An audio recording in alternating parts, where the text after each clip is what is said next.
When we look for the light, we find it. If we don't look for the light, we'll never find it. Welcome, everybody. This podcast is all about you. Why knowledge matters.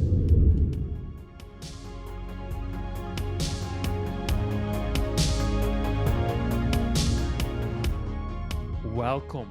I'm Yannick, your host, and now joining me, Dr. Gladys McGarey. Dr. Gladys McGarey is a centenarian and is truly such a special guest, and I'm so thrilled to have you on the show because she is one of the founder and pioneers of holistic medicine and what we call today, I guess, functional medicine. A woman that I can't believe that she is here on the show, such a change maker, such an incredible book that you have written called The Well-Lived Life. 100-year-old daughter's 6 secrets to health and happiness at every age. Welcome, Dr. Gladys McGarey, to the show. I'm so pleased and honored. I'm very honored to have you listening to what I have to say. That's wonderful. Usually we don't ask people their age, and especially when it comes to women as a man. So I avoid this all the time, especially for the woman between 20 and 30 or 40 and so on. So you always make a very genuine guess. But in your case, you are very straightforward, obviously. You are 103 years old, and in November 30th, you are 104 years old. What Yes. an incredible life. And so what do you think why you're actually proud of your age, but a lot of young people somehow fear, becoming older? What do you think? What is it? Well, every day has a new beginning, and every day has work to do. So as long as I have a purpose and I have things that I feel are important, I have a reason to be alive and live another day. I have a friend, a real good friend, and she's old, but she's not quite as old as I am. But she called me the other day and she said, "Oh, not another day," when she woke up. And I don't feel that way. I feel like, oh, yes, another day. And this is what I have to do today. There's work to be done. And as long as I have work that I feel that is doing something to help others and help myself, I better keep moving. Because as soon as you stop moving, it stops. So we have to keep moving. And so that's my purpose and working through trying to help other people who it's so easy to get stuck, so easy to get so that you feel like you're not doing anything. But if you keep looking for the light, you find it. It's there. It's always there. It's so beautiful. And that's precisely you reveal to the world your 6 secrets, to a happy and healthy life. And I'm really curious. Walk us a little bit through your past when you were a kid. You grew up I with didn't understand that. Repeat that, please. you just walk us a little bit through your childhood. You had such an interesting childhood. You grew up basically most of the time in India. Your parents are like you now. They were working for the poorest of the poor. Right. And how did this somehow influence you of being now this outstanding person and change maker, still up to today and still working? Well, because as I grew up, I I saw not just my parents doing this work, but the Indian people around me, the people that were working with helping other people understand things or just be aware of things was seen as a little kid. You know, I had dolls that went to the hospital because I was a doctor and I needed to take care of my dolls. My sister wouldn't let me take care of her dolls because her dolls didn't get sick, but my dolls did. But it was that kind of a awareness from the time I was little that was going to be my job and I had to learn how to do it. And so I stuck around where my parents were doing. I watched what my mother did and what my father did. And I thought, yeah, that's right. That's right. And I kind of just tracked along behind them. And I'm so glad I did. What do you think was it that you were able to basically mimic your parents? Because it's not necessarily always the case. And you went through your own struggles when you were a kid in India. You know, Yeah. you really talk about this. You were crying most of the time when you came home, and you were just looking forward to seeing your caretaker at home really putting your hands around you. Yes. Well, I was blessed with a home that I could come home to. What a blessing that is for each one of us. The world out there can be real tough and we have to face what we have to face. But if we can come home to a loving home, it allows us to go on with our lives. My mother and father were amazing. My dad was a good disciplinarian, and I can see him looking at me and saying, "Are you a quitter?" I was not. If I was playing and I quit, he'd look at me and say, "Oh, are you a quitter?" "Oh, no, no, I'm not a quitter." That kind of thing. But my mother always found something of humor that she could add to difficult things that had to be dealt with. Like, for instance, my first 2 years in school were horrible because I'm dyslexic to this day. I'm still dyslexic. I, I, I, at that point, the alphabet just jumped around on the page for me. I couldn't, I couldn't read, so I repeated first grade. I was in first grade twice, and it was I was the class dummy, and I just really was broken as far as my own self-esteem, except at home. At home, it was a different thing.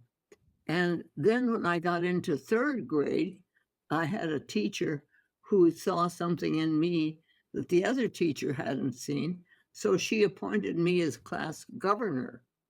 And as class governor, I got to take what was in our class and present it to our whole student body. And so that put me in a different position. And and the story goes on from there. But it's a awareness that life has to be lived and lived in a way that can be workable, but also joyful and livable. You know, you say that your father said to you, well, are you a quitter?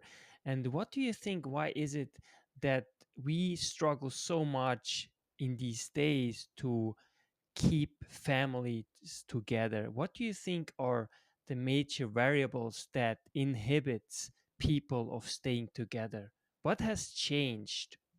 Well, first of all, I think love is the central focus.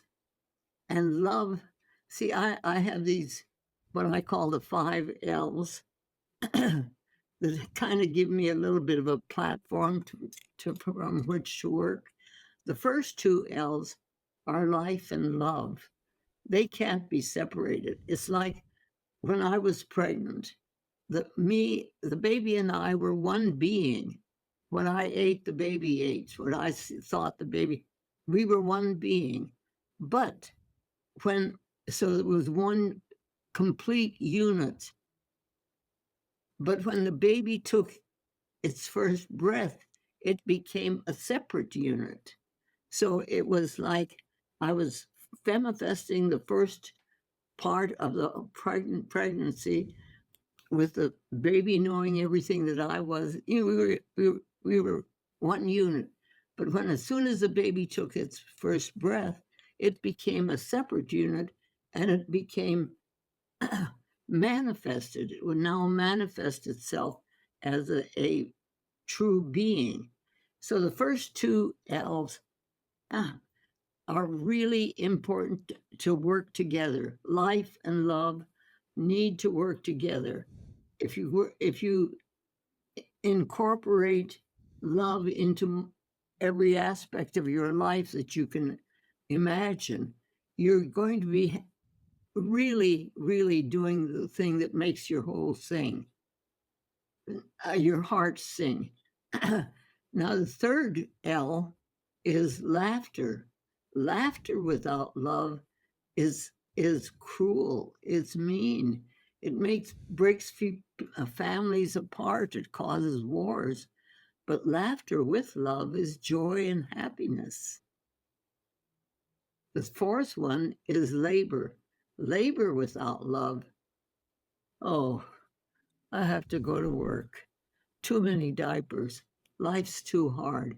You just drag yourself through one day after another. But labor with love is bliss. It's why you do what you're doing, why I do what I'm doing. It's you work 15 times as hard because you don't have to drag yourself through it like you do if it's without love. But with love, it's bliss. So that's the fourth. And the fifth L is listening. Listening without love is empty sound, clanging gong. But listening with love is understanding.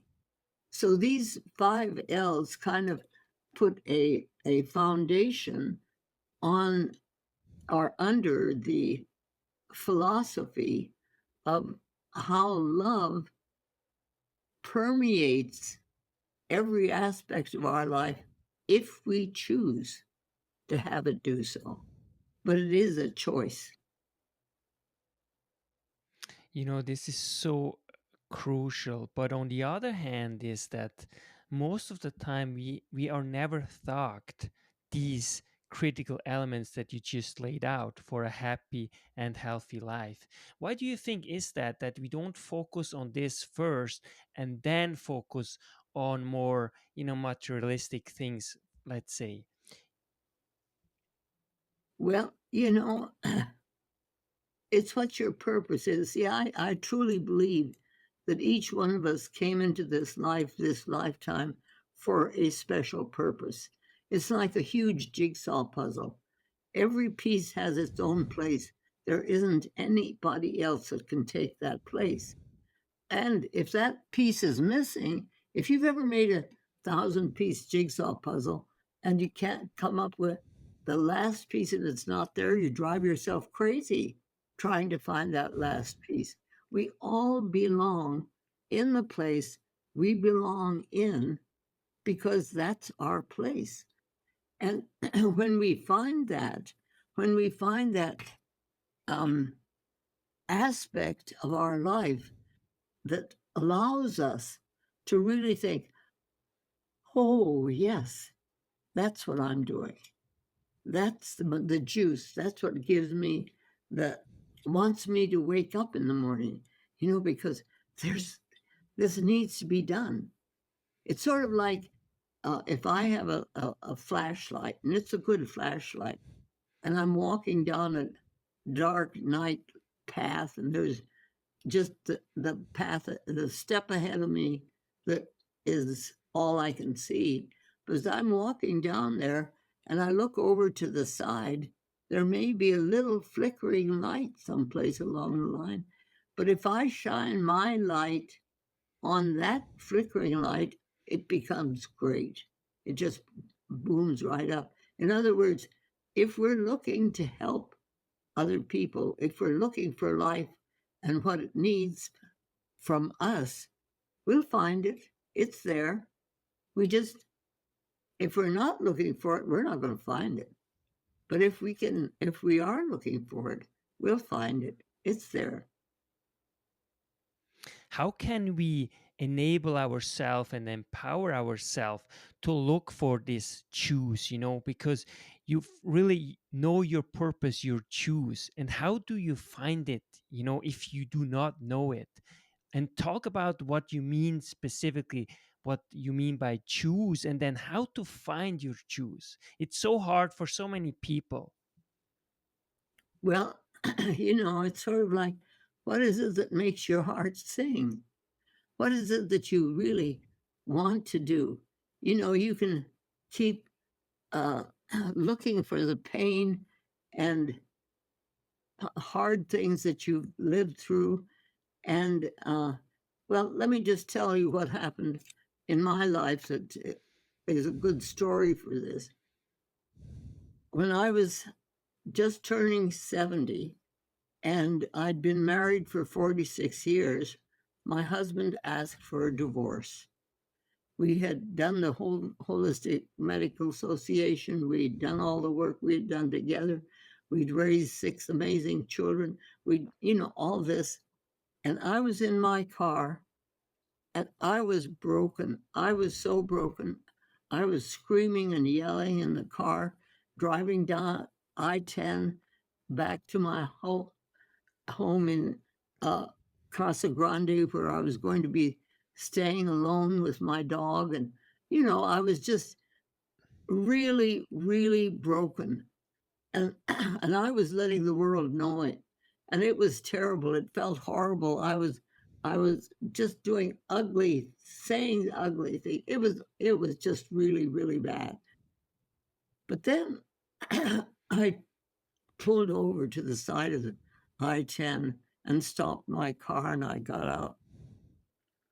And I stood there thinking about what I was saying, excuse me. But I had to just stop and look around, and I suddenly thought to myself, am I going to spend the rest of my life like this? I mean, it was horrible. I mean, it was an ugly, ugly place to be. And the words came to me, this is the day the Lord has made. Let us rejoice and be glad in it. And there was my name, Be Glad. And I thought, oh, okay, I have a choice here. I have a choice to be mean and awful and terrible like I'm being right now, or I can do something about that. So I got back in my car and I went home and I talked to the dog, the only thing that was there, and explained that I was going to change my license plate. And I did. The next day I went to the license bureau and I changed my license plate to be glad, so that every time I got into my car, I had to see that. I had to remind myself. Not only that, but I realized that everybody behind me in traffic would have to see that. So I lived another 60 years or so here, and the whole time I was driving through Phoenix traffic, people were seeing a license plate that said Be Glad. In other words, it was taking the actual choice that I had to be stuck in this awful place or change it. And I chose to change it. It is so important, but I think it was also to some extent the anger that you have and what you went through, it was also necessary at some Oh point. yeah. But then, yeah, explain a little bit why this actually was at the beginning healthy, and then how you realized that you somehow have to change gears and you made this choice. Well, you know, This isn't a theology, but I just kind of think it is. When, when God created whatever God is to each one of us, when God created the universe, it was perfect. Everything was just the way it was supposed to be. Everything was right. And then God created the human being. At that point, God said to us as human beings, He said, now I have created this universe and it's perfect. It's just exactly the way it needs to be. And now I have created you as the only living beings in this earth who have choice and free will. So therefore, I give you dominion over this whole universe. And we, people, human beings, in our arrogance, thought he said, I give you dominance. Now there's a world of difference being given dominance and giving dominion. Dominance says, oh yeah, it's my stuff, you know? Well, that's what we have done with Mother Earth. We human beings who have free choice, the only beings on this planet that have free choice, have been given the dominion, which means taking care of. And we've forgotten that. The beautiful thing that I'm finding right now is that I'm talking to people all around the world. I'm finding that there are human beings on this planet who are reaching back to their true humanity. I think that's why you're doing the kind of work you're doing. I think it's the kind of thing that those of us who have found how we can fulfill our juice are sharing it with others, are finding that they are looking for it too.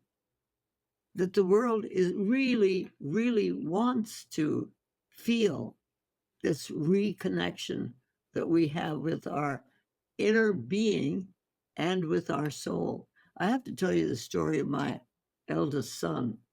He's a retired orthopedic surgeon, and he came through Phoenix and he was on his way down to Del Rio, Texas, where he was going to start his practice.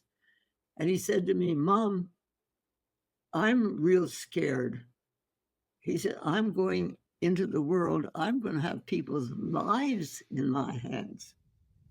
He said, I don't know if I can handle that. And I said, well, Carl, if you think you're the one who's doing the healing, you have a right to be scared.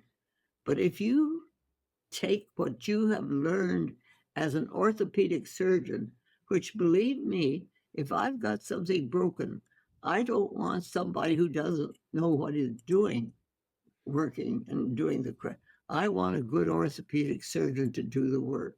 You learned good work, you do the good work with love, and you don't worry about it because you're not the one who has to do the healing.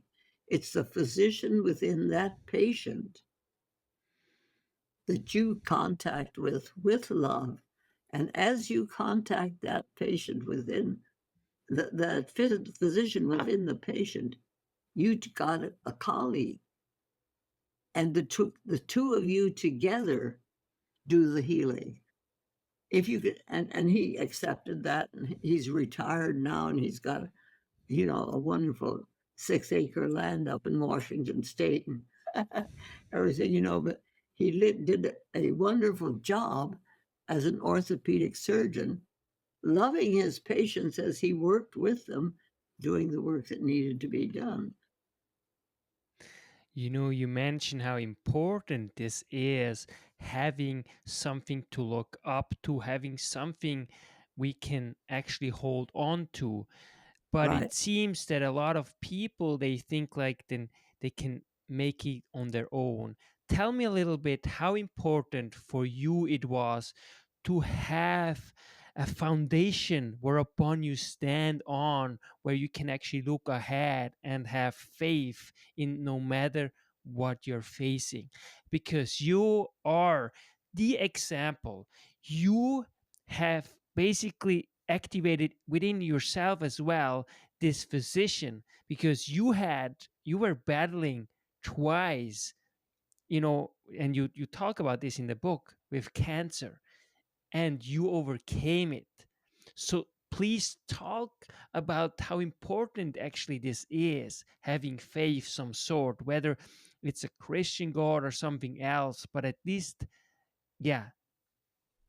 Having faith, is that what you're asking me? What was Yes, and that question?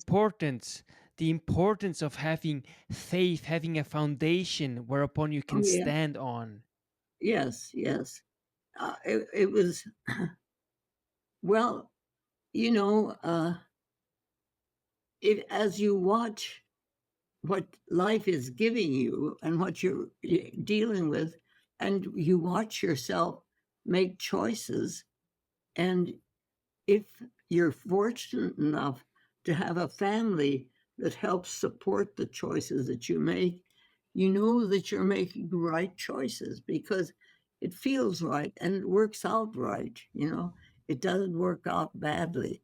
But as you begin to understand that you are the one that has a choice in how you deal with these things, then you honor that choice.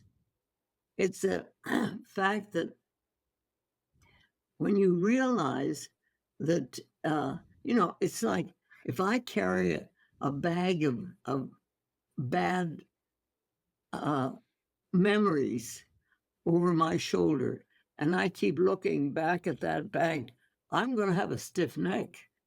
You know, I'm going to have to really pull my head back from that, looking over at that. Depends on what you choose, how you're going to choose to look for your life, and what you're going to choose each day. Really, we really have a choice each day. And if it's a choice that makes you sing, ooh, it's great. It's like the sun comes up. Otherwise, oh, it's hard.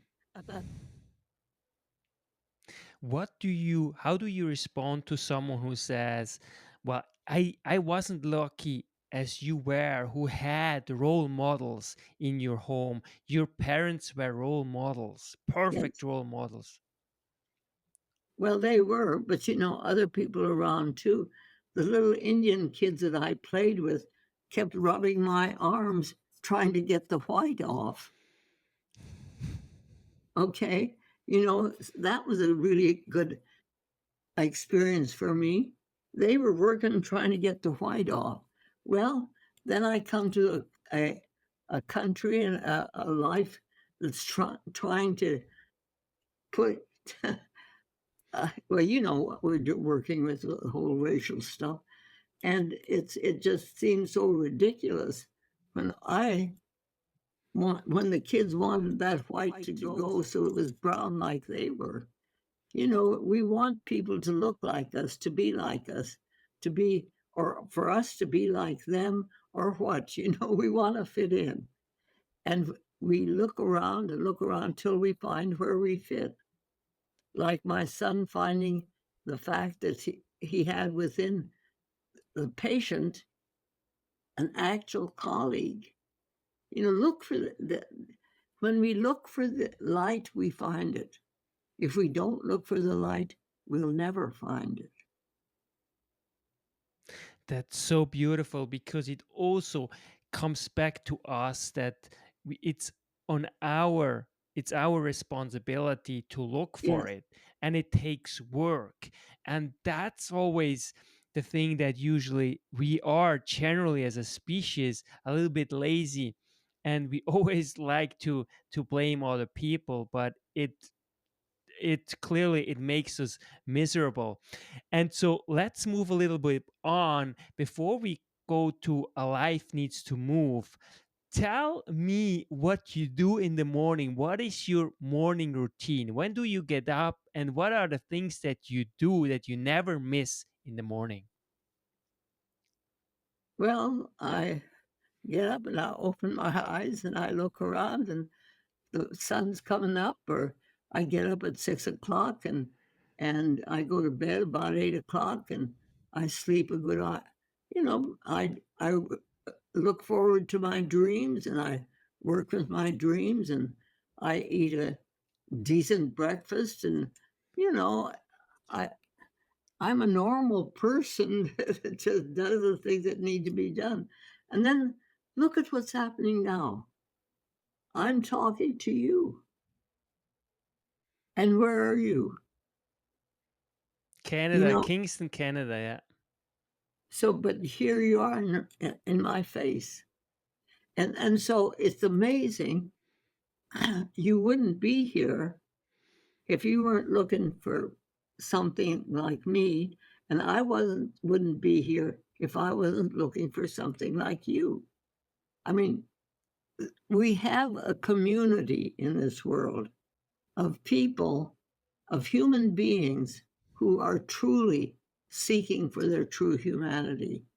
And if those of us who have some secret or some way of expressing it in our own way of doing it, because that's the way we do things, then we can help other people.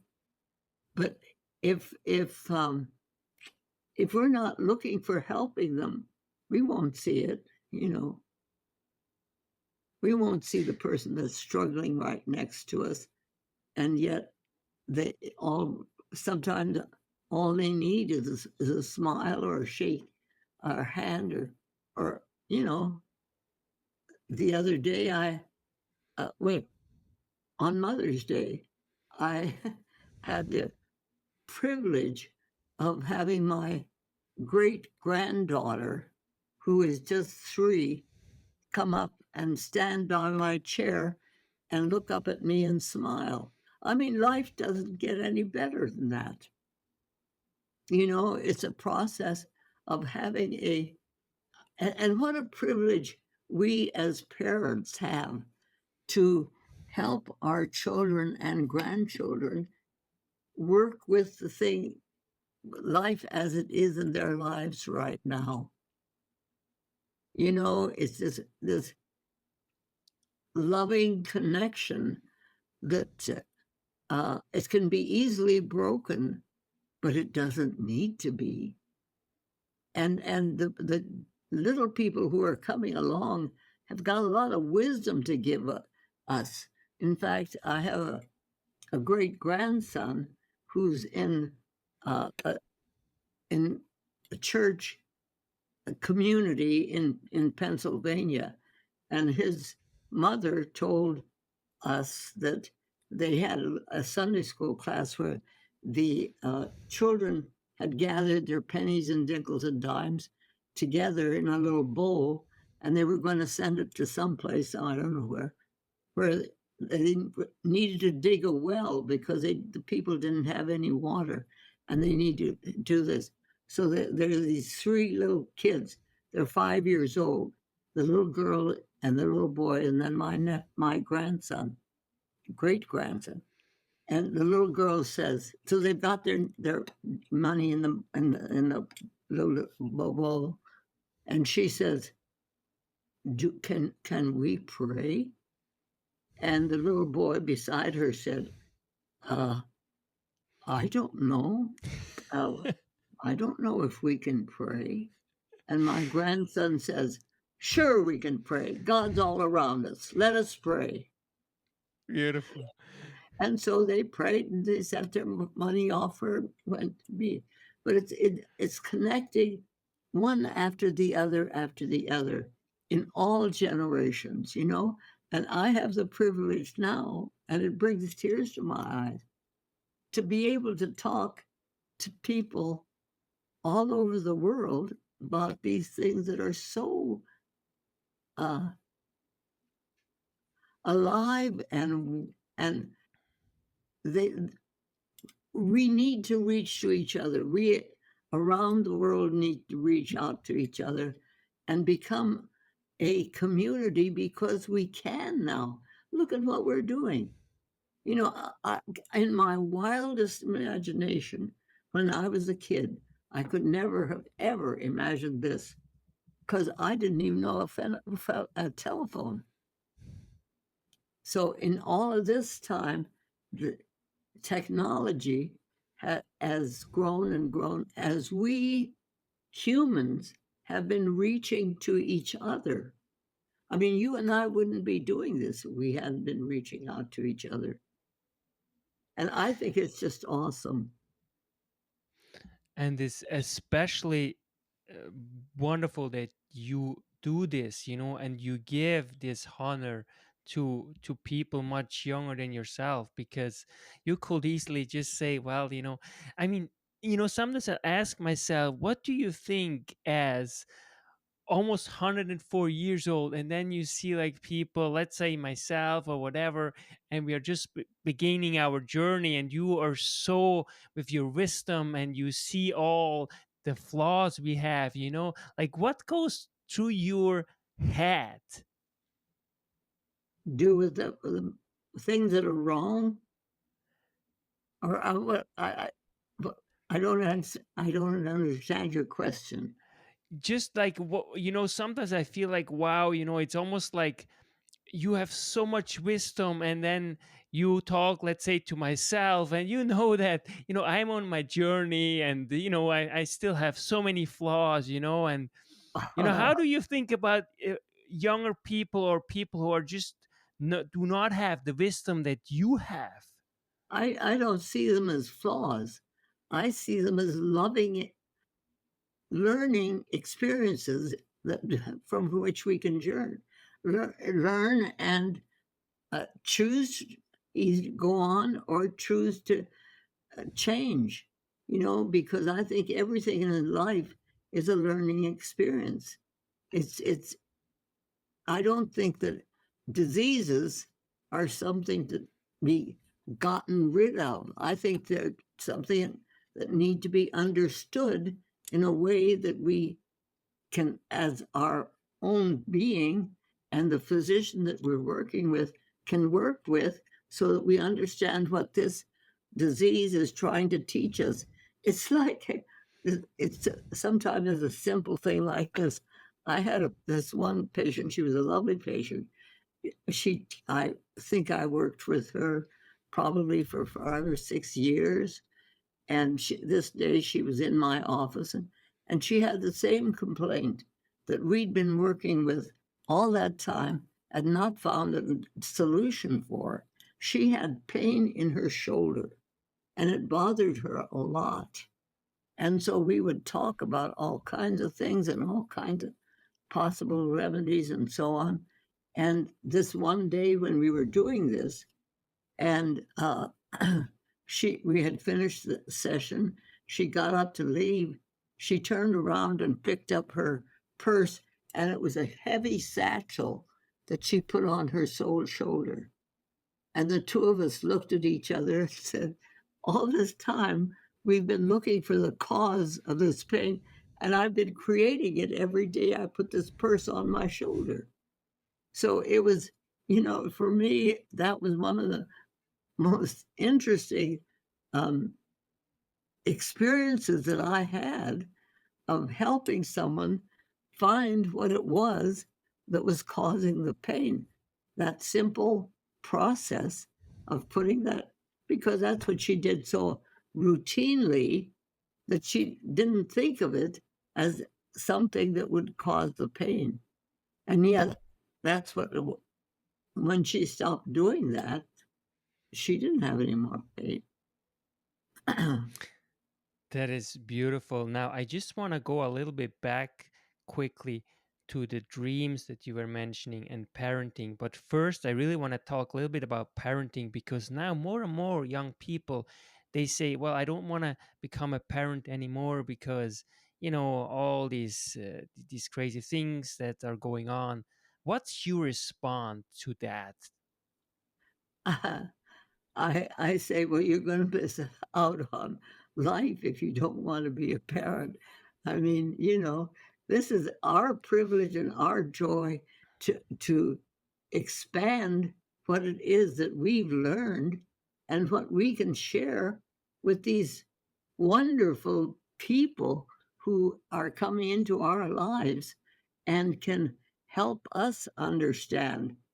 I mean, I think we need to pay attention to what these little people are saying and reach out to them and let them know that they're really, really important, that they are the ones that are coming up now to take over as we go on, but they're the ones who are going to lead the earth evolving process. And so, as we, in our loving manner, help them to be the people that they want to be, and we try and we live the lives ourselves personally that they would want to be, then we're doing something. And I'm telling you, it's a most amazing job and the most uh, work worthwhile job that any of us can have. I have 6 kids who have kids who have kids, and I swear each one of them is just a shining jewel. That is beautiful. I can't be said, any better. It makes so much sense. But I also wanna mentioning something that, for kids, and that's why sometimes I feel so sad when people separate, and you actually went through, although your kids were already a little bit older, but because of the fact that you're come only to life because of this because two people love each other and have this intimate relationship, that if they actually separate, for the kid is almost like, well, now I'm not loved anymore, because the only reason why they exist was because of this love relationship of the twos. Can you comment on that, and how potentially traumatic but also potentially um fruitful it can be for a kid? Well, it's where you find love. It's what we're all looking for. And so, if a relationship breaks up, that's then you have to find how to reconnect. And it's I think it well, each one is its own process. No one can tell anybody else how to live their lives. I mean, we can say, well, what I would do it, but in reality, we each one not need. I suggest that we look for life's most endearing and uh, uplifting and loving aspects of our lives. And then that's what we share with people. We know we can sit around and complain and uh, be mean and all kinds of. You can be anything you want to be, but if you want to really enjoy life, enjoy it by allowing yourself to love the people around you, love the world around you, love your life.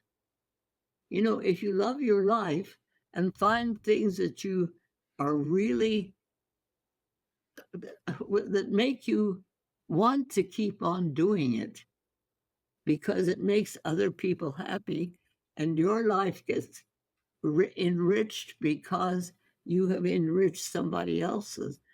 And then if you have a family and you have little people coming out, it's like my son John here, who is uh, helping me. Okay, he's a retired Presbyterian minister, but when he was 7 years old, he came into the living room and he says, "I wish Jesus was here." And I said, "Well, I do too, but why you?" And he says, "Because I've got questions." And I said, "Well, maybe I could help." He says, "You don't have any answers." And I said, "Well, try me. So he says, okay, how can God be if he never got started? I mean, this is a 7-year-old saying this to me. I said, oh,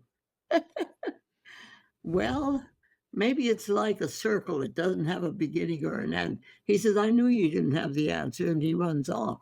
But here he is doing the work that he was looking for. And then I have a son that is a psychologist. So he was 4 years old. He comes in and he says, I know something. And I said, what's that, Bobby? He says, if I make a friend and he makes a friend and he makes a friend, it's going to go all around the world and come back to me. Of course, he's a psychologist.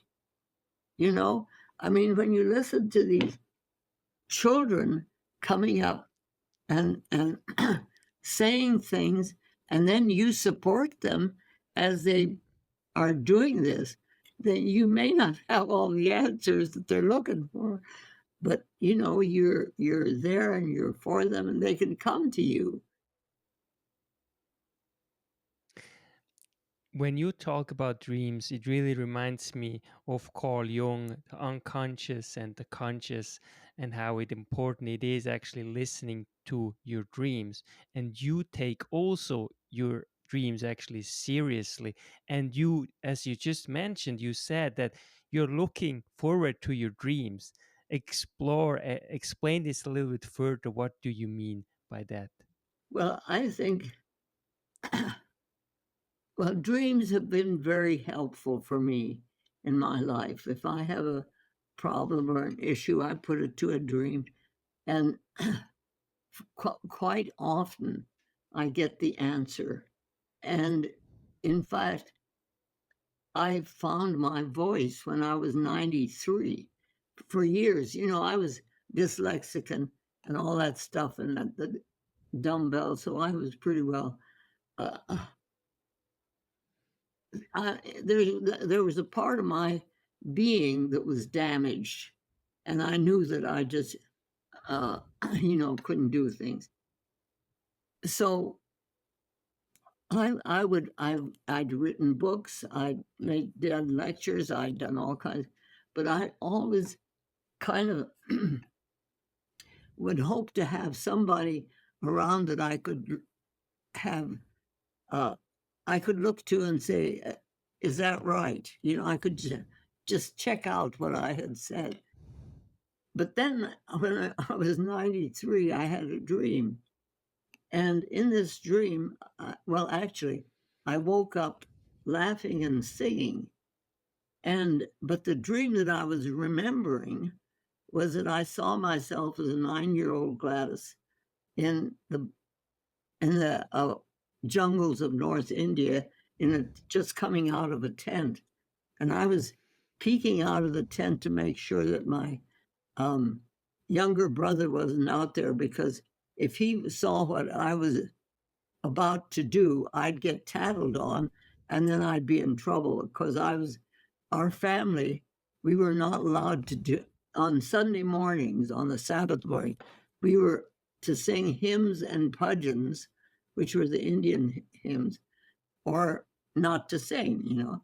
But I thought that was a stupid rule, and I'm 9 years old, and I know a lot, so I think I can get away with this, so that my brother isn't there. So I run as fast as I can to the mango tree, and I climb clear up to the top, and I'm sitting up at the top, and I'm singing any old thing I'm scared to sing. But every so often, I look over my shoulder, and Jesus is up in the tree with me. And Jesus is laughing. And I say, I'm 9 years old. I look at him and I say, Jesus loves the little children, right? He says yes, and he's laughing. So I go back to my singing, and then I get to thinking, did he really say yes? So I go back to my shoulder and I look over. He's still laughing. And I said, I'm still a little children, right? And he said, yes. And he's laughing harder. So I go back to my singing. But that's about when I woke up, laughing and singing and saying to myself, if Jesus accepts you, why can't you accept yourself? So I stopped doing the foolish thing about uh, doubting my own voice. But I was 93 years old, for crying out loud. You know, I'm a slow learner. Slow learner with your career. Yeah, you're very humble, and that makes you also so special. Obviously, you are simply something very, very different, and you really remind me of Carl Jung. Really, whatever you wrote in your book is just, it almost like seems like you're his sister somehow. So I'm really, yeah. Well, So I've learned lessons and I want to teach them. And so that's my purpose.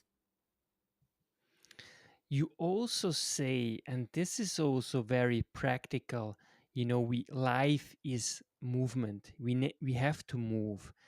Yeah. Explain what you mean by that. Yeah. Because if you don't move, you get stuck. You have life and living go together. And then with that process, you have to move. You breathe in, you breathe out, you move. Your body moves. If you stop, your body stops moving, you die. It's just the way it is. So it's a, a, a it's part of the essence of life to keep your thoughts moving, keep your life juice moving into something that's worthwhile. You also mentioned that love heals. And to me, it's just a perfect example what also Jesus taught us, right? But how Yeah. were you able to heal yourself, facing, two cancer? And how do the two somehow interrelate between, you know, on one hand there is Christianity, Jesus, and on the other hand it's yourself. How do the two somehow work together, if at all? Well, we find within ourselves that part resonates with what Jesus says or whoever your guru is. We look for it. If we don't look for it, we don't find it.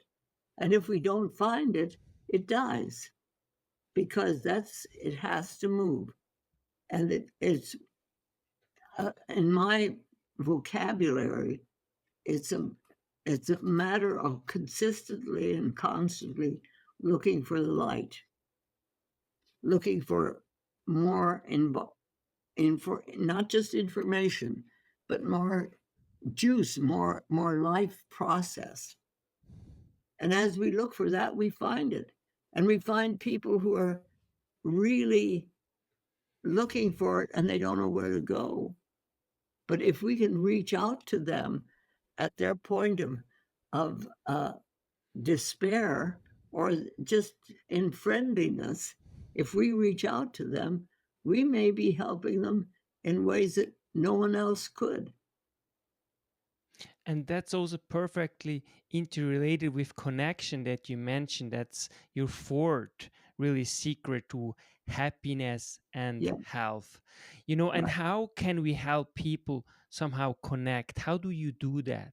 Because it feels that it's harder and harder for people somehow to connect, even though it seems like an oxymoron because it's so easy now to connect. Well, first of all, you have to live it yourself, or it's empty sound. If you're living your life with purpose and love, and you're reaching out to people, people respond to that. They're looking for it. Uh, they are hungry for that kind of a uh, place where they can feel that there's a person that understands. It was interesting when we started American Holistic Medical Association. There was a time when there were 6 of us physicians sitting around a table. Now, well, there were 10 of us sitting around a table, and 6 of us were severely dyslexic. And we looked at each other and we said, maybe that's why we've started the American Holistic Medical Association, because I don't know how I taught myself how to read. And the other people didn't either, but we did. And so we're saying that's why in medicine, we are looking for ways in which healing happens and we can work with and be part of, so that other people can understand it. And it's also so important. You mentioned how we can actually, to our thoughts, influence our DNA, especially how genes will express itself. Please elaborate on this, how important it is. Important it is to what? That we can actually influence the way in which our gene express themselves. And you talk about this, the book, and you are the perfect example. Yeah. Well, if we're living our lives in a way that other people can see that we're following a pattern or we're following what we're saying, then we're allowing our lives to speak for themselves, so that the people that we're working with can understand that it can be done. You know, if we don't live it ourselves, then how are we going to teach other people that this kind of a thought process and way of living and solving issues and so on can be done this way? If we're not doing it ourselves, it's empty sound. And that's just not, it doesn't work. But if we're doing it ourselves and we're really finding the juice there, people will understand that. They really will. And this is precisely what you are, because you also had this encounter with Gandhi, and you truly are the change that you want to see in the world. And I find this so beautiful. You live that. And that's why you are so popular, you are so outstanding, why people simply love you and love talking to you, because you have this authenticity. So give us one of the most important advice for you to start to live an authentic life right now. Love yourself and love the world around you, and love the actual reality that your life is touching another life, like the two of us now. Who in the world, when I was a kid, could ever imagine such a thing? No way could I be talking to you, and yet here we are, you know? And it's loving the process that life is taking us through, that we can take the next step and the next step and be joyous and engaged in life. You know, you could turn your back on me and I could turn my back on you, and where would we be? No place.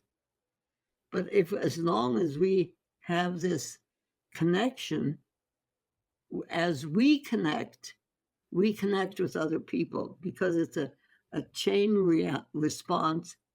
You understand what I'm saying because I understand what you're asking, and we are working together on this so that other people can ask the questions and get the answers.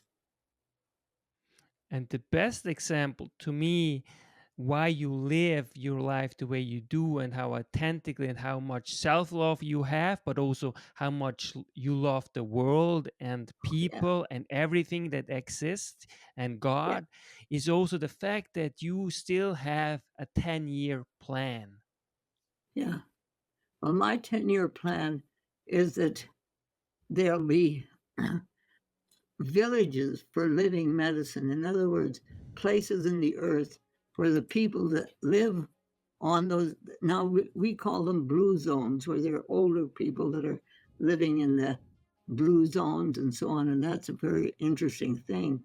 But these are places where people have gotten together in a way that they understand each other and they live in love. So it's that kind of a 10-year plan, that this is the energy that is going to be going around the earth 10 years from now. Beautiful. What's the meaning of life? Well, because it makes me sing. It makes me want to do it. It's what leads me. I mean, it's the pull of love that is leading me on, and that's what I'm looking for, and that's what I want to share with people. Dr. Gladys McGarey, I'm so happy and thank you so much for your time and for your gift to myself and to the world. Thank you. Thank you. God bless you all. Gladys McGarey. That's why knowledge matters.